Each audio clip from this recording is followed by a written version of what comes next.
Olona tononona amintsika tsirairay avy ry havana ny famindram-po sy ny fiadanana avy amin'Andriamanitra Ray sy Jesosy tompontsika. Samy mampandiny tena antsika ary mety mampangovotra ny maro. Ny soratra masina izay novakiana tamin'ity alahady fahatelo ity, indrindra raha any amin'ny apokalipsy isika no mandinika ny tena antsika amin'izay voalaza an'Andriamanitra. Fa ity fotoana ity araka ny fanolorana teny am-piandohana, ankoatran'izay ombonana eo ivonevitsike mahatsiarovana ny asantsika ao amin'ny sampanasa asa fampandrosoana, eto amin'ny fitandremana misy atsika dia hitodiana amin'ny tompo no ny amin'ireo mpanompony, mpitoroteny, katekista, mpiandry ary ireo hafa vita fiofanana manao ny asa fanompoana isatsokajiny eto amin'ity fitandremana ity. Koa dia tonona manokana ho aminareo voakasika izao fotoana izao ny famindram-po sy ny fahasoavana avy amin'Andriamanitra. Ny marika toko faha-efatra ary no horaisintsika, ny andininy faha 120 hatramin'ny faha 520.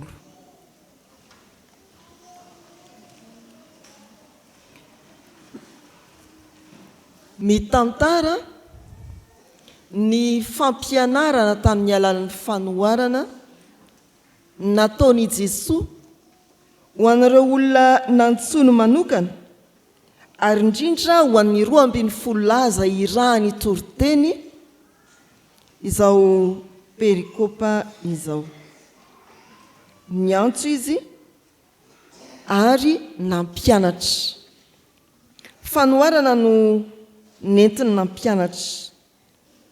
Rehefa vita ny fanoharana dia nanatona mangingina ireo mpianatra mba amin'ny 12 lahy hoy ny toko faha-efatra andininy faha-10. Azavao aminay misimisy kokoa inona no hevitry ny fanoharana. Dia manazava i Jesosy ary rehefa ny farana ny fanazavana ho an'reto mpianatra sy ny 12 lahy dia mametraka izao andininy faha 120 hatramin'ny faha 520 izao izy, fanontaniana miendrika fanoharana ary misy fampietreretana sy fampitandremana. Ry havana malala rehetra amin'ny tompo, mampahatsiaro indrindra ny vita fiofanana izao perikopa izao. Nalefa ny fampianarana, naneo ny fahalinany bebe kokoa, ny faniriany andalina bebe kokoa, ny 12 lahy sy ireo olona nanatona ny tompo mangingina. Mbola hiofana, mbola hianatra, tsy ampy ny hoe nafafy fotsiny ny fampianarana fandeha ho alalinina. Rehefa no azavaina ary zany hevitry ny fanoharana izany, raha fitinina dia ambaran'ny tompo fa ny teny dia afafy fa ny vokatra dia mety samihafa. Misy olona nandray ny teny, ny tompo tao anatin'ny teny dia nahavokatra izy. Misy nandray ny teny izay nafafy fa no ny antony samihafa dia tsy niteraka vokatra izany teny voafafy teo amin'ny olona izany. Izao ary sika dia hijery ny fampandinihan-tena atao anatin'izao perikopany marika toko faha-efatra andininy faha 120 hatramin'ny faha 520 izao. Miompana amin'ny fanontaniana manao hoe natao ahoana ny tenin'Andriamanitra nampianarina anao, nataonao ahoana ny fiofanana nomenanao. Ny voalohany amin'izany napetraka ho aizany jironao. Andininy faha 120 sy ny faha 220 amin'ny anaran'ny tompo manao hoe ary hoy Jesosy taminy, moa entina va ny jiro mba hosarona ny vata famarana na atao ambany farafara? Tsy atao eo amin'ny fanaovan-jiro va izy? Fa tsy misy takona izay tsy ho hita na miafina izay tsy aseho. Ny andininy faha 120 indrindra, raha dika aty amin'ny fiainan'ny fiangonana dia ny hoe moa nomena va ny tenin'Andriamanitra mba ho ampirimina anaty valizy na natolotra izany mba afenina eo amin'ny fiainanao. Nofanina ve ianao mba atao haingotrano fotsiny hitaratasy fanamarinana mampitory teny na katekista na mampiandraikitra sekoly lahady na mampiandraikitra sampatia, sa nofanina ianao mba hizara ary manatanteraka ny fanomponao. Nataonao aiza ny jironao. Fampandinihan-teny zany ny havana. Ny jiro dia tandinjo ny fahazavan'ny filazantsara.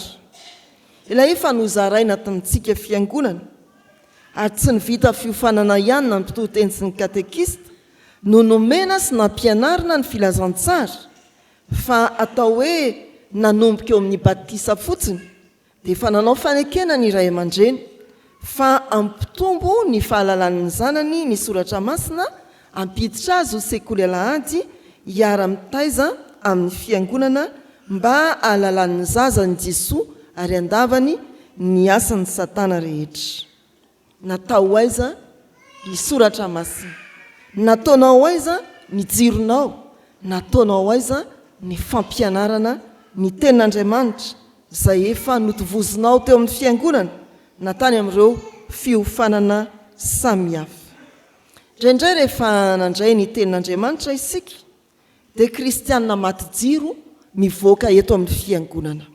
Inona moa ilay izy teo? Tsy tadidiko ohatran'ny misy hoe jiro maty sa inona? Dia inona koa?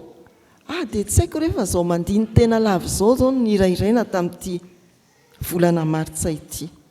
Ry havana malala, ity andiny tsoratra masina ity ny marika 4 andiny ny faraka amin'ny 20 dia mitarika antsika amin'ny fandinihan-tenany hoe nankaiza avokoa ny soratra masina izay efa nambara taminao. Atraiza ny nametrahanao izany teo amin'ny fiainanao. Tena fahazavana ve ianao eo amin'ny ankonanao satria tsy hoe miravaka diplôma fotsiny fa eo aminao ny tenin'Andriamanitra, miraikitra amin'ny fiainanao ny tenin'Andriamanitra. Mandiny tena ry havana, aiza ny jironao? Sao mbola any ambanin'ny vata famarana, sao any ambanin'ny farafara, fa ny fanaovan-jiro dia napetraka ho talaky maso. Ianao sy ny soratra masina ivelomanao. Tian'Andriamanitra ho vavolombelona, ho fanasa, ho fahazavana, tsy iredareda atao am-piangonana fotsiny fa amirapiratra eny amin'ny fiarahamonina koa.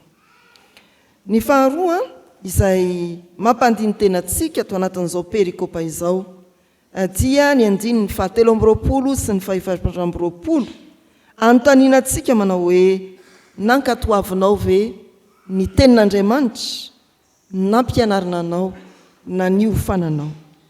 Nankatoavinao ve ny tenin'Andriamanitra nampianarina na nampiofanana anao. Hoy ny andiny ny 7 sy 8 amin'ny anaran'ny Tompo manao hoe raha misy olona manatsofina ho enty miaino aoka izy hiaino. Ary hoy Jesoa dia nio izay teny renareo araka ny ohatra anoharanareo ihany no anoharana ho anareo ary omena mihoatra aza ianareo. Inona moa ny hevitra izany soratra masina izany? Raha makeo amin'ny andininy 7 sika izay nitenenan'ny Tompo ny amin'ny fanoharana tamin'ny olona rehetra dia hoy izy hoe izay manantsofina ho enty miaino aoka izy hiaino.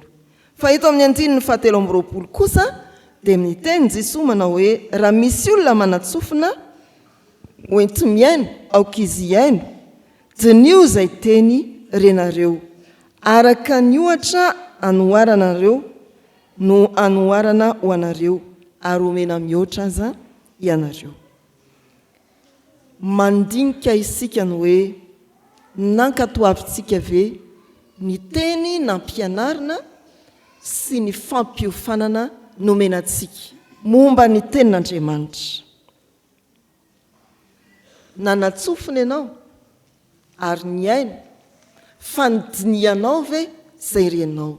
No hoe mandinika dia fantatsika fa mampatsiahy ny karazana biby fiompy dia ny omby rehefa avininana ny vilona izy dia latsaka ny anaty vavony ny vilona nohaniny. Rehefa mipetrapetraka iny izy dia mamerina mitsakotsako izany vilona izany. Tena izany ve ny fiainantsika kristianina? Tena izany ve ny fiainantsika tamin'ny fiofanana izay nomenantsika? Sady hoe vita ny lesona androany dia akomboniny ka hoe mifankahitandray amin'ny mpampianatra taranja manaraka. Vita ny lesona androany sekoly alahady, akombony miteondray ny amin'ny heriny. Tena alalintsika, diniantsika, averintsika tsakotsakoana, tena ho tonga nofo ao amintsika ve ny tenin'Andriamanitra.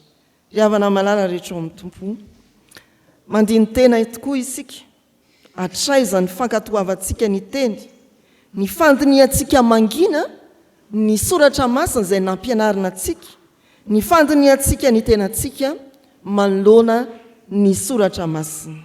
Mandray fampianarana ianao, mandray ny soratra masina ianao, nefa tsy mankatoa, tsy mandinika izay norenesinao.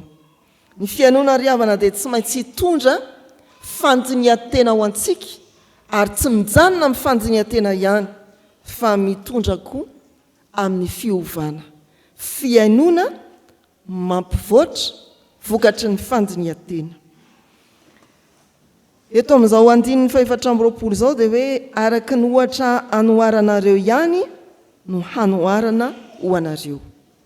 Raha ohatran'iny izany ny fampianarana noraisinao, dia ohatran'iny koa no andrefesan'Andriamanitra anao eo anatrehany.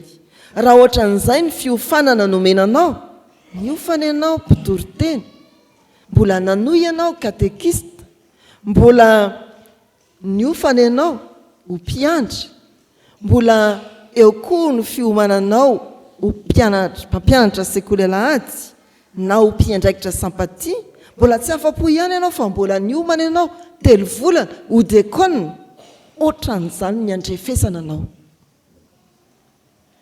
Aiza ny fandiniantsika izay nomenantsika, ny ainatsika tafiditra ny anaty ve ilay izy, sa ny tsakotsakoana dia naloha. Aoka hodiny anareo izay renareo hoy ny soratra masina. Ny fahatelo ry havana, fandinian-tena izay hiantsonantsika mitomba ao anatinao ve ny tenin'Andriamanitra. Hoy ny andininy 5:20. Fa izay manana no omena, ary ny amin'izay tsy manana na dia izay ananana aza dia alaina aminy. Tenin'Andriamanitra dia toy ny vo afafy ary miroborobo tonga mamoa raha nafafy teo amin'ny tany tsara. Izany no hitaoman'ny soratra masina antsika ho tonga amin'ny fandinian-tena. Rehefa miomana na miofana hitory ny filazantsara isika, na tafika masina, fitorohiteny, na katekisa, fizarana tenin'Andriamanitra, dia maria ny mpampiofana mandrakarivany hoe ry havana malala, arakaraka izay izarana no hitombona. Io tsy tahaka ny mofo any an-trano ka hoe rehefa zaraina tapitra tsy itsony, ianao tsy mahazo. Fa arakaraka ny izarana ny tia mofonaina, ny tenin'Andriamanitra ity no hitombony ao anatitsika. Misy ny olona tena miaina ny fampianarana, ny toriteny izay nomena, ary tonga ny fizarana izay efa noraisiny. Dia mitombo ireny olona ireny. Hitanao mandrakariva, mangetaeta, ny mbola andray sy izary ireny olona ireny. Misy olona kosa nijanona teo amin'izay fandrenesana ihany, fa tsy tonga tany amin'ny fizarana, dia inona ny zavatra hita eo amin'ny fiainany?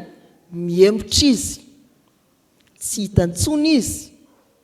Mety hoe katekista izy, na mpitory-teny, na mpiandry, fa sady andrasana izy no lasa hitoriana teny ary karakaraina ny fiainam-panahiny.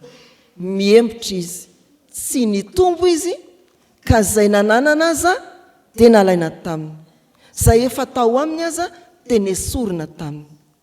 Mampandiny teny izany ry havana, tsy hoe eo anivon'ny vita fiofanana sy ny mpitory-teny, katekista, mpiandry ihany no amperitreretana an'izany, fa amintsika fiangonana izay nomena ny soratra masina, tanterahanao ve nomena maimaim-pony ianao mba hizara maimaim-pony matoa misy fiangonana miempotra anisan'ny nitondra azy amin'ny fiamorana ny tsy nizarany ny tenin'Andriamanitra izay noraisiny tamin'ny hafa hoy ny tompo mampieritreritra antsika izay manana no omena ary ny amin'izay tsy manana na dia izay ananany azy dia alaina aminy. Andiny teny sika riavana voalohany aizan'ny fanaovanjironao no napetraka. Ny faharoa nankatoavinao ve ny fampianarana sy ny tenin'Andriamanitra no toriana taminao. Ny fahatelo mitomba ao anatinao ve ny soratra masina. Engany ho kristianina vita fandinihan-tena hiatrika ny Paska amin'ny fandresena isika ka ho kristianina fahazavana, ho kristianina mankatoa, ho kristianina mitombo amin'ny fahalalana an'Andriamanitra. Amen.